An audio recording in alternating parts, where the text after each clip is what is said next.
আসসালামু আলাইকুম। Centre of maths related 4 number math আমরা এখন করব। এখন two bodies of mass 1 kg and 3 kg have position vectors this and that respectively, and the center of mass of the system has a position vector is equal to what?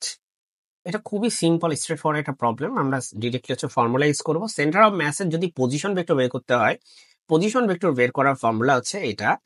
তো এই ফর্মুলাতে m1 বলতে বোঝাচ্ছে এই 1 KG, m2 বলতে বোঝাচ্ছে এই 3 KG, r1 বলতে বোঝাচ্ছে এই যে 1 কেজির যে পজিশন ভেক্টর সেটা হচ্ছে r1, আর 3 কেজির পজিশন ভেক্টরটা হচ্ছে r2।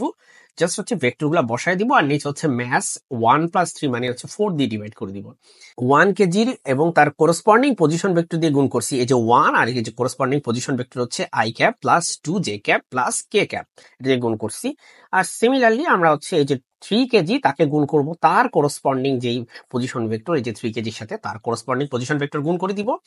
তারপরে হচ্ছে আমরা সিম্পলি জাস্ট এটাতে হচ্ছে কি 1 এর সাথে যা গুণ করলে, 1 এর সাথে কোনো কিছু গুণ করলে যা আছে তাই থাকে, আর 3 এর সাথে গুণ করলে হচ্ছে কি প্রত্যেকটাকে 3 দিয়ে আমরা মাল্টিপ্লাই করি, তাহলে এটা হবে -9i ক্যাপ, এটা হবে -6j ক্যাপ, এটা হবে +3k ক্যাপ। তাহলে আমাদের উপরে আসবে -8i cap -4j cap +4k cap, আর নিচে থাকা এই যে 4, এই 4 দিয়ে হচ্ছে আমরা উপরে নিচে ভাগ করে দিলে আমাদের অ্যান্সারটা সিম্পলি হয়ে যাবে -2i cap -j cap +k cap. তাহলে এটাই হচ্ছে আমাদের সেন্টার অফ ম্যাথস এর পজিশন ভেক্টর। সকলকে ধন্যবাদ ভিডিওটি দেখার জন্য। এই প্লেলিস্টের বাকি ম্যাথগুলো দেখার আমন্ত্রণ রইল। আল্লাহ হাফেজ।